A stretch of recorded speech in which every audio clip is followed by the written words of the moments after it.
Visit OnTableTop.com and comment on all 3 days of the Flames of War Bootcamp to be in with a chance of winning one of 3 Flames of War bundles.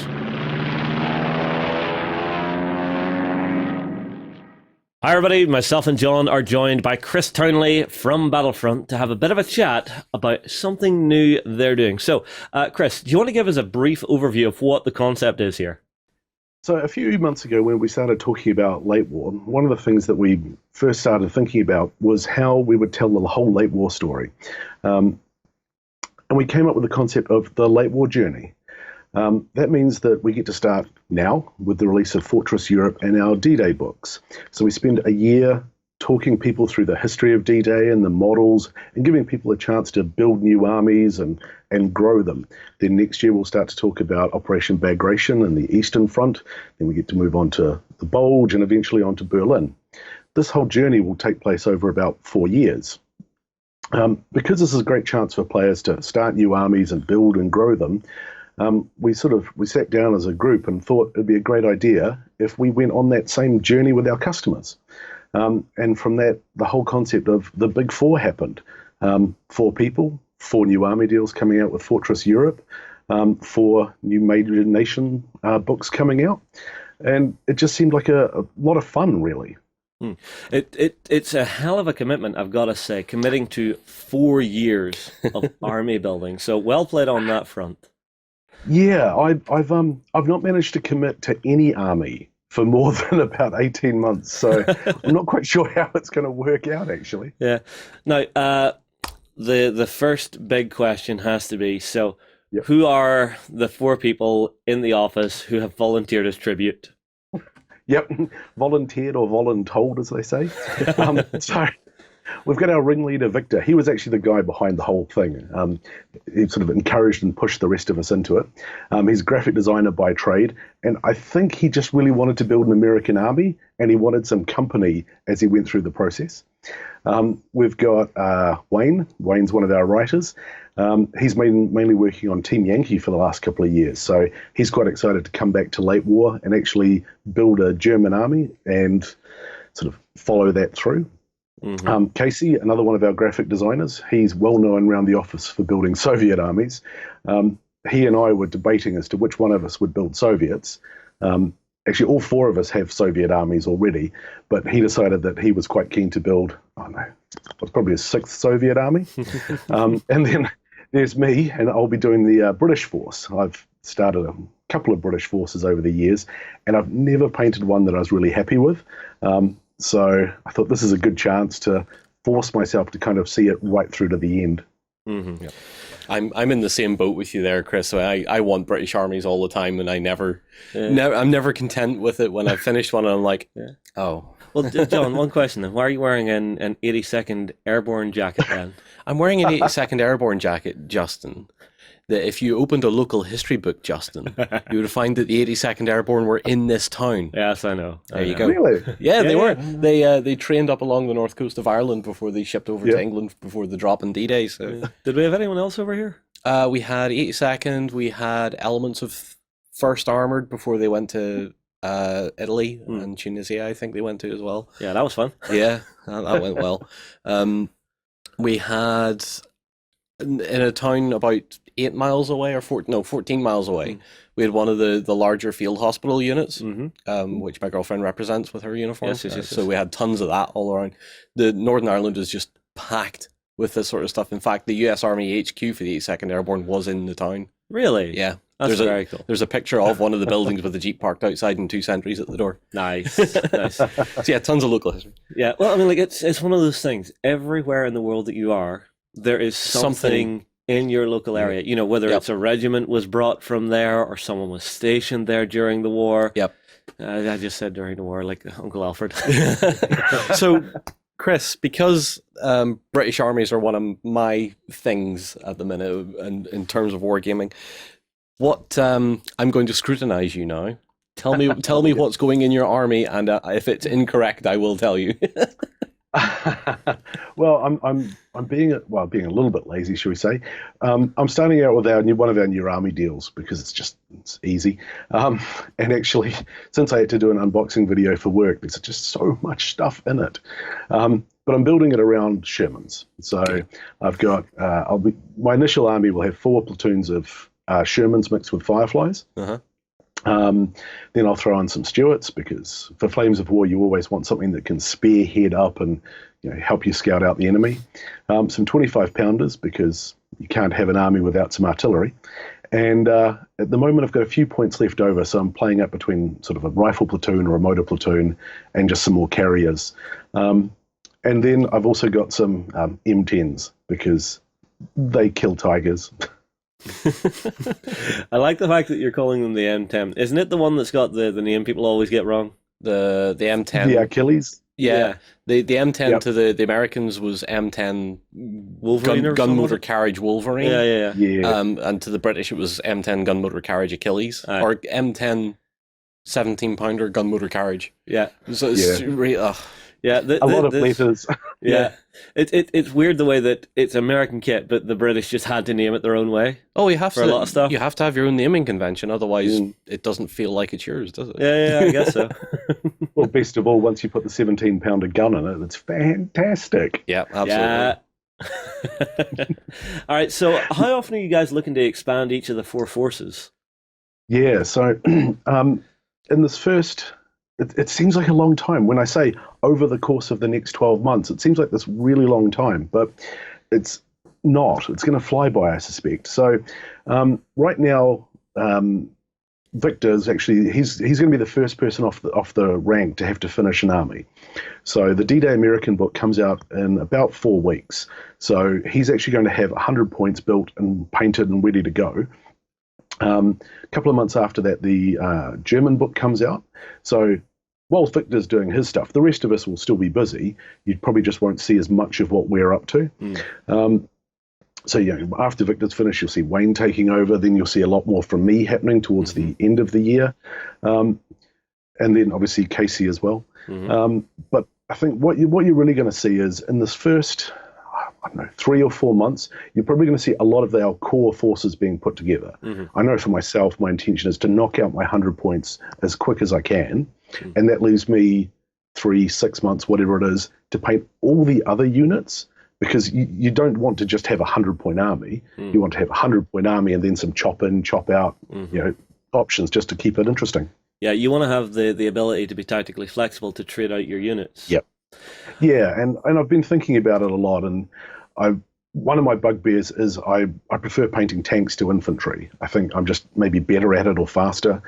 So I've already started planning on how I can paint a block of infantry and then expand it by painting a few more things and then paint a few more things. And suddenly you go from a small unit to 2 medium-sized units or a couple of big units. Yeah. So I think, and by planning it out over a long period of time, I think it makes some of these things more achievable. Yeah.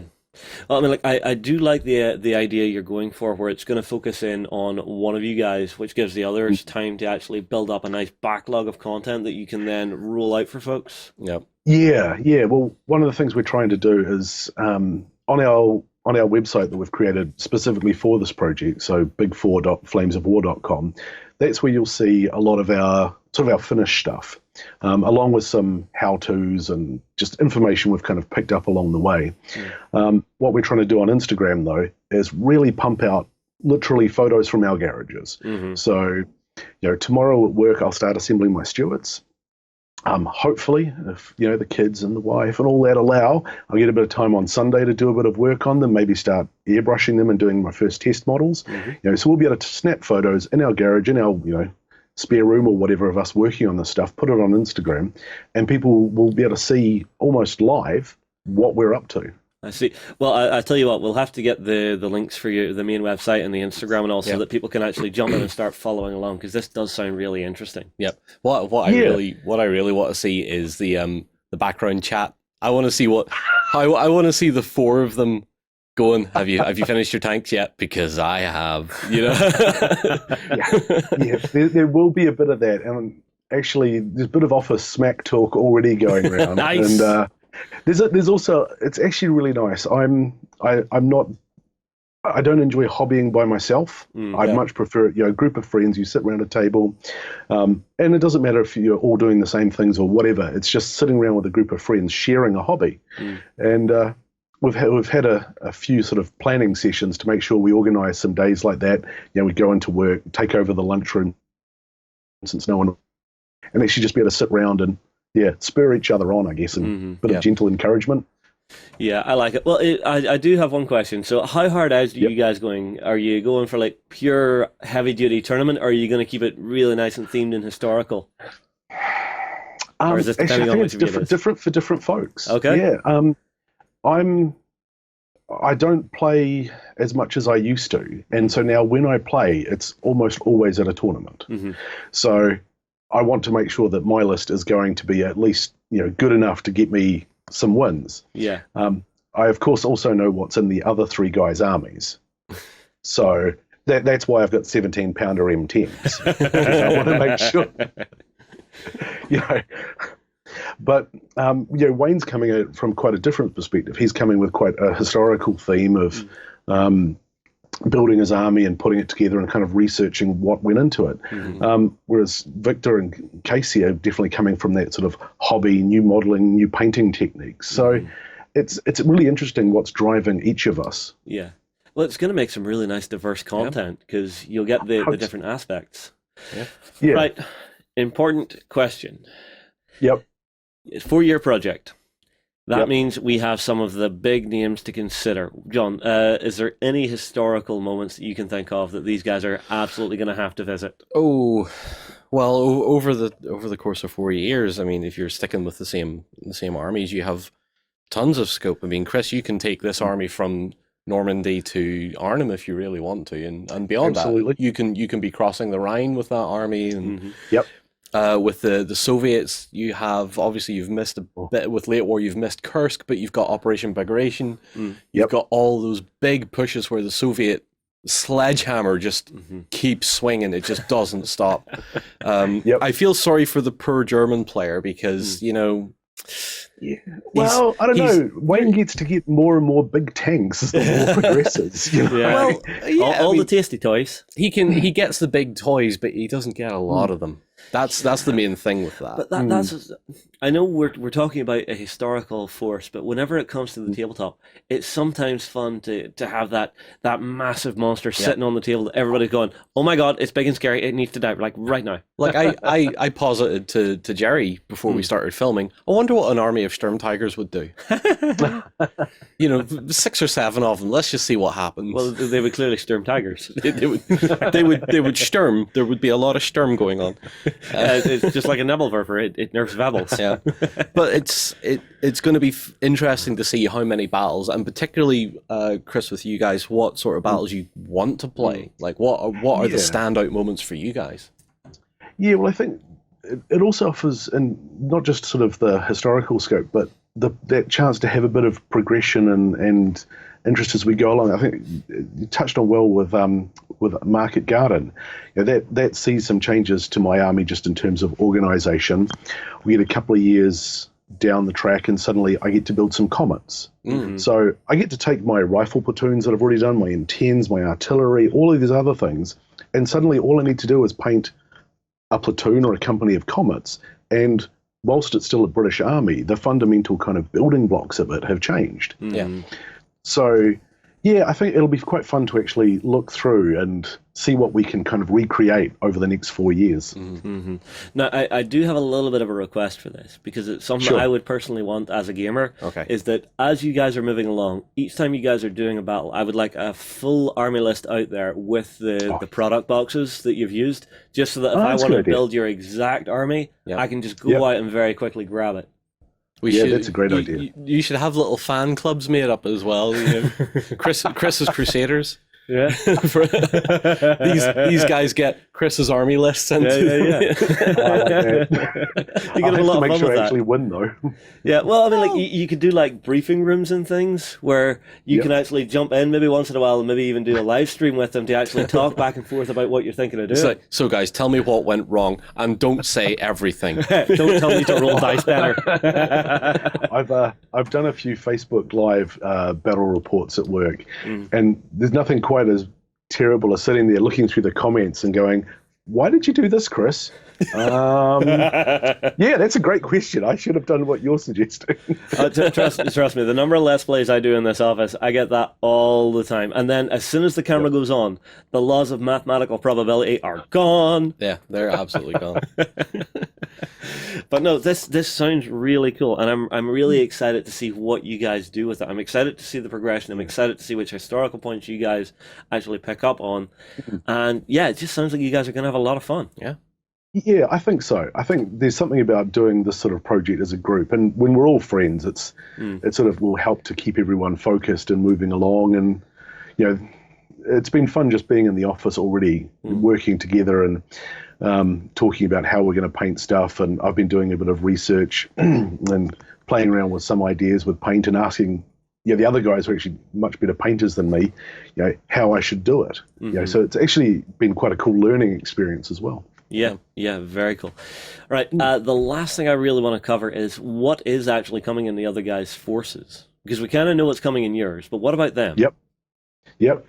So Casey's starting off with the Soviets with a pile of T-34s, because I think they're just a bedrock. You can never have enough T-34s, and some KVs and some T-70s and some Katyushas. So he's got a sort of a good mix of stuff. Wayne he's got everything. The Germans at the start of late war, they've got all the cool toys. So he's got armored infantry, Stugs, Panzer IVs, Tigers, Nebelwerfers, 88s. He's really got the sort of pick and mix army of bits to choose from. And Victor's, he's got a good mix too, actually.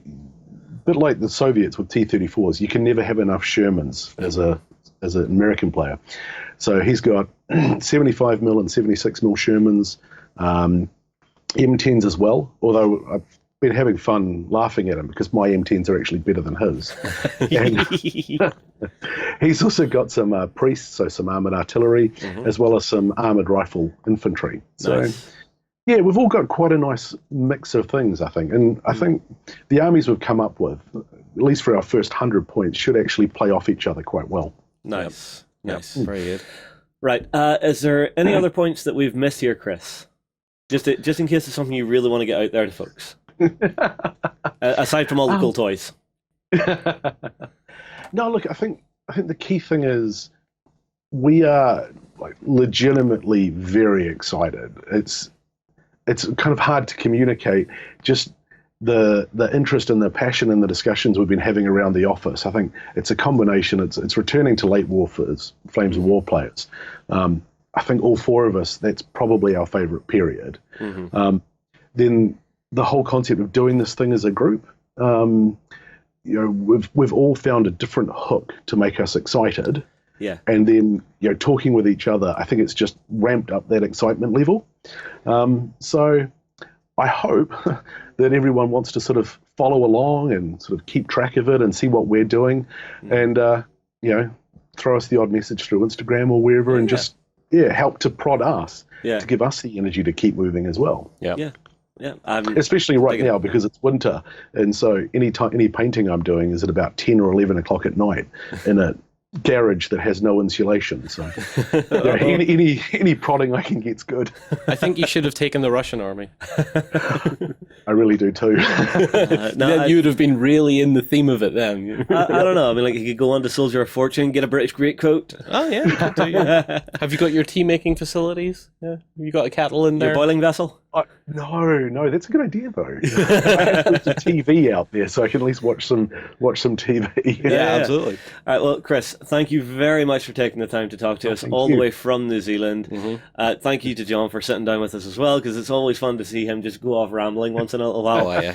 Everybody, I tell you what, get your comments in below. What do you think of this one? Are you excited for the big war, or the big four from the guys at Battlefront for Flames of War? Late war. We will move on. We will see you again very soon. Visit OnTableTop.com and comment on all 3 days of the Flames of War bootcamp to be in with a chance of winning one of 3 Flames of War bundles.